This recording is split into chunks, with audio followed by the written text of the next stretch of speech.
Yo, what's going on YouTube? My name is Louie and welcome to my channel. Today I decided to finish off the year 2018 with a top 10 list. I normally don't do these videos here on the channel. I think I've done one before, but I really don't do them, but I really do love them. So expect to see them every now and then, pretty much going into the future of this channel. So today's topic of top 10 is the top 10 GX cards of 2018. So I went through all the different sets that we got in 2018. I believe it was 4 of them. The list that I can see right now are Ultra Prism, Forbidden Light, Celestial Storm, and Dragon Majesty, along with Lost Thunder. So there's actually 5, one being a subset in the form of Dragon Majesty. And there is a lot of cards to go through. I went through all the possible GX cards available from the release of these 4 to 5 sets. And you know, I don't count anything that performed really well that came out last year, just because that's technically a 2017 deck. But most of the performances that we're going to be going over with in this list will be cards that were released in 2018. So don't expect to see any Zoroark or Buzzwole and stuff like that, because those came out late 2017. My research consisted of hours and hours of pretty much looking on LimitlessTCG.com and looking at tournament results along with deck profiles and deck list to take a look at which GX cards performed the best. So that's the big thing that we're looking at, is big performances from GX cards at premier events. So pretty much your locals. League Cups kind of matter, but kind of really don't at the same time. League Challenges, of course not. So we're just looking at regionals, special events, World Championships, internationals, things like that. So that's where we take a look at what performed where and how they performed it. Also keep in mind that this is my own personal opinion, and you may have a different list in mind. So my choice is more than likely, and I'm saying that because I believe it, more than likely are going to be different than yours. So I appreciate no hate. That's my big thing going forward with this video. So hopefully you guys enjoy. Let's get started.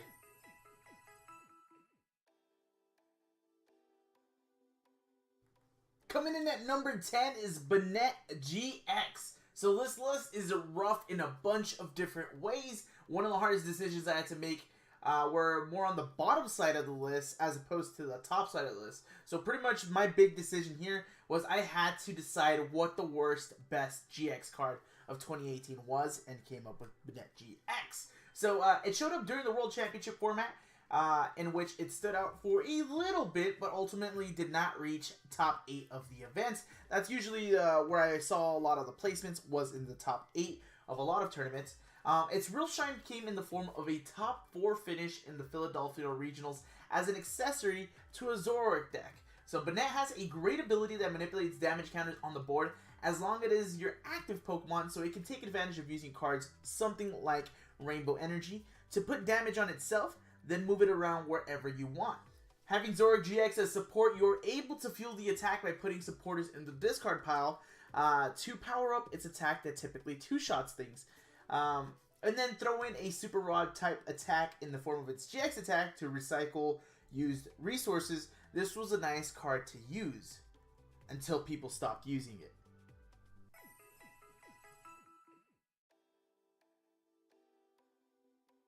Roaring into the number 9 spot is Duskmane Necrozma GX. So this seemed a little bit difficult to decide, but felt like this merited the spot that it deserves.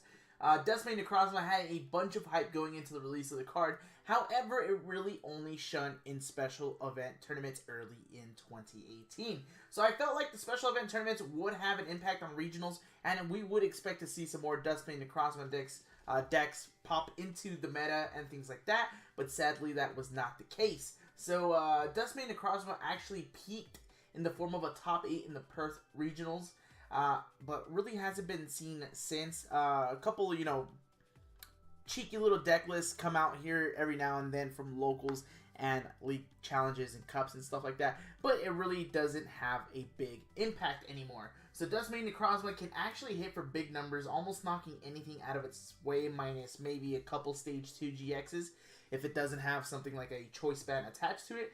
Metal support like Mount Coronet and Magnezone made sure that it can continue chaining these big attacks turn after turn, but it only merits our top 9 spot.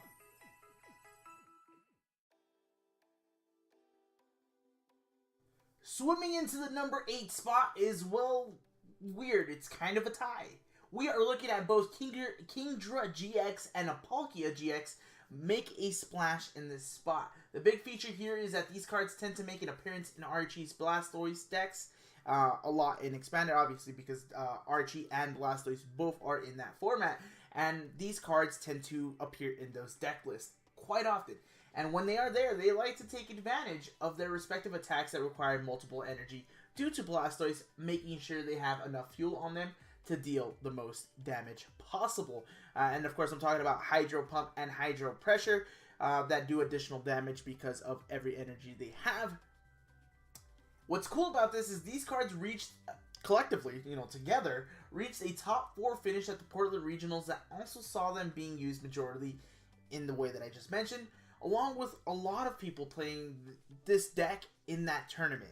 So, it's weird. I don't know if I wanted to put it in number 9 spot or the number 8 spot, but I feel like with the number of appearances in major regional tournaments like that, I feel like they merited the number 8 spot as opposed to number 9. So it's very, very awkward. It was very, very confusing. I didn't know exactly where I wanted to put these cards at, but I feel very, very comfortable with these guys being at number 8.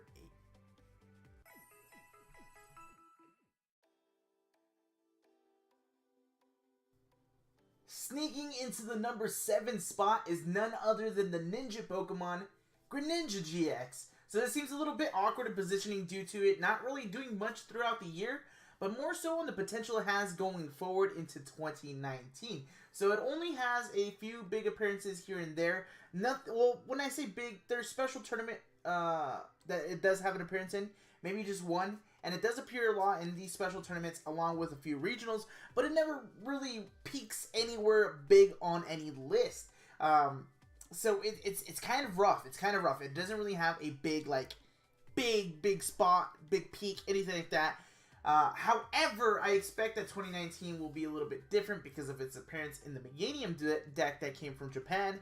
That focuses on taking advantage of Haste Slash and shuffling back into the deck and things like that. So because of that, and its ability that it does a little bit of damage, very similar to Crobat from Phantom Forces from a couple of years ago, this is looking like a very, very prime card for 2019.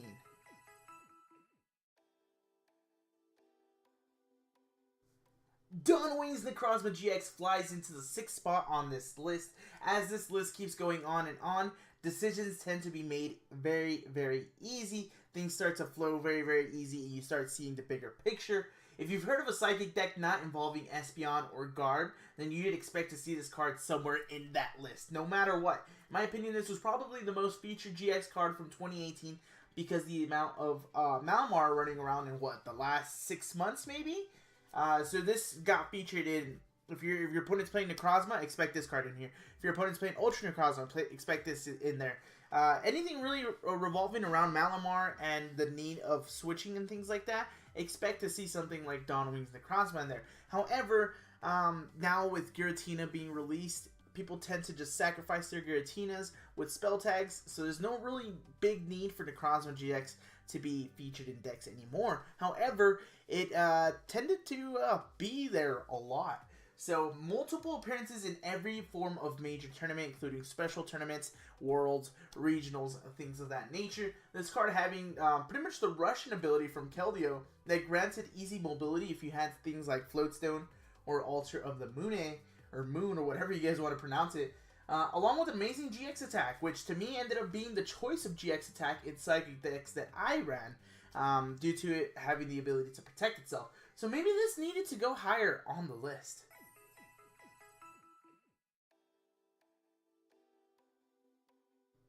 Zygarde GX lands into the list at number 5. So from the outside looking in, you really don't see much when you look at Zygarde GX, just because you tend to think, oh, it's just another fighting type Pokemon. There tends to be other better fighting type Pokemon that you want to use. However, this guy came in strong with amazing finishes in a bunch of major tournaments, starting with a top 4 finish at the World Championship to a top 4 finish in the Mexico City Regionals, 2nd place in Malaysia Regionals, and multiple top 8s at special tournaments, with at least one first place meaning the person won. So 3 strong attacks along with the support of fighting Pokemon support cards like Strong Energy, Fighting Fury, or not Fighting Fury, but Focus Sash if you're, playing in the expanded formats. Along with actually having accessibility to things like double colorless energy and taking advantage of double colorless energy. So this is actually a really, really good powerhouse in the game. However, it has unfortunately seemed to have died down. With big placements here, maybe 2019 will be the year that it gets revived and people tend to start playing it again. As for right now, though, I don't see it happening anytime soon.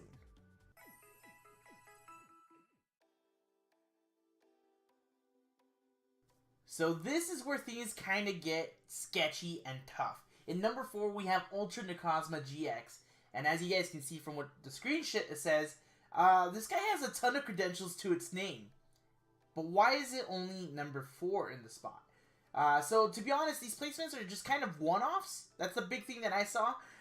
Whenever you take a look at something like Rayquaza or like any other deck, to be honest, like if you're looking at Buzzwole, there's multiple Buzzwole decks, there's multiple Rayquaza decks that pop up. And with Ultra Necrozma, it's really just one-ofs that kind of just sneak in. So you really don't think too much of Ultra Necrozma. It's not something people tend to talk about. However, people were very, very scared of the card because it has a great attack in Photon Geyser. The cost is a little bit weird, but you can make things manage with the right support, like Donwing's Necrozma and Malamar and things like that. So it has a top 8. That's the most recent feature in the Harrogate regionals. Apologize if I mispronounced the name. Top 8 at Roanoke, top 8 at Madison, first place in Malaysia, top 8 Melbourne, and a bunch of like top 8s at special events. And then this one's intriguing. This is where I was like, oh, this deck is really, really good. At the South African Nationals earlier this year, it actually got 3 top 8s, including the first place. So it does have a first placing in a big tournament. I just feel like it kind of lacks something else. I feel like now more than ever, people are moving over to Rayquaza, if that. And staying away from Ultra Necrozma, I think it's just the fact of the way that the deck works and how it works that people stay away from it. That's why you don't see them too often. You see them every now and then pop up at top 32 or top 64, but never things like top 8. So it's something to look out for. I think it's a great card. I think it did phenomenal this year, but I think looking into 2019, I don't really think too much of it anymore. So that's my reasoning why it's number 4, not anything higher.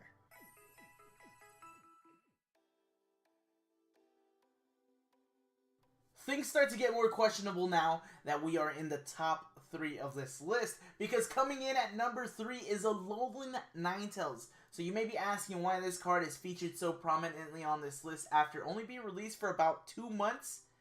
Well, the fact that it's done so much in so little time. So we're going to go over the tops that this card has seen. Top 4 at Harrogate Regionals, 3 top 4 at Brisbane, 3 top 4 placement at Roanoke, including the winner, 2 top 8s at International Brazil. Like, these are like the big tournaments, recent tournaments, and then the big tournaments like internationals, and then taking a first place finish at Roanoke Regionals. This card tends to play a little bit of the support role with the ability searching your deck for item cards. However, it does have a decent attack that chips away at your opponent's board, and along with any other support that you play in deck, whatever deck you play. For example, like if you play stuff like Decidueye, you can chip away a little bit more at certain Pokemon to make sure you knock them out. Along with this card having something of a situational GX attack that takes care of Ultra Beast cards that you may run into. So if you run into maybe like a Buzzwole GX or Stack Attack, anything of that nature, Sublimation GX can take care of that very, very smoothly.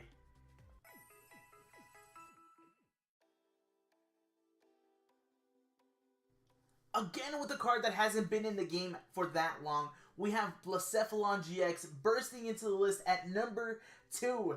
This card is the one to look out for going into 2019 with multiple appearances in top tournaments like a few top 8s in special events and Harrogate Regionals, and what seems like complete domination at Roanoke as it almost took it home by reaching 2nd place. When I say by complete domination, there was multiple lists in that tournament's top 32, including a bunch in top 8. So it's something to look out for. Blacephalon carries a great attack, great 2 attacks to be honest, and a GX attack, and runs smoothly with support in the form of Naganadel, and you have other things you can use like, you know, Beast Ring, things of that nature. Ultra Beast cards are something to look out for. You know, we have Ninetales to try to counter that, but if Ninetales is not there, Blacephalon may run it home. So I expect even bigger things in 2019 for Blacephalon GX.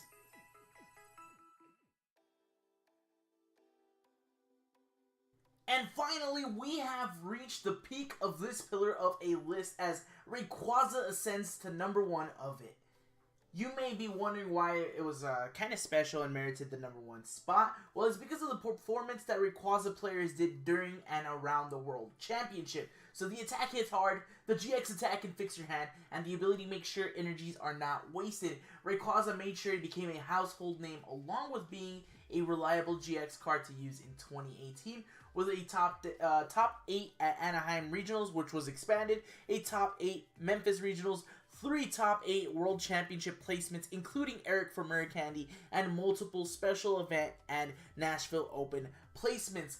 This guy can do it all. So Rayquaza may seem like it doesn't really see much play anymore, but when it does, expect it to do wonders. But it looks like that's all the time that we have for today's video. Hopefully you guys enjoyed it. Don't know how long this video ran for, so hopefully you guys sat through it all and pretty much saw my personal list of top 10 GX cards of this year. What I would love to see is in the comment section below, you guys comment down what you guys felt were the top 10 cards of GX cards of 2018, guys. Make sure to drop a like on the video if you enjoyed it. Subscribe to the channel if you haven't already. We are looking for big things coming into 2019, guys. So for the start of things, I want to tell you guys, thank you guys for 2018. Let's go into 2019 with positive thoughts. I'll see you guys later. Peace!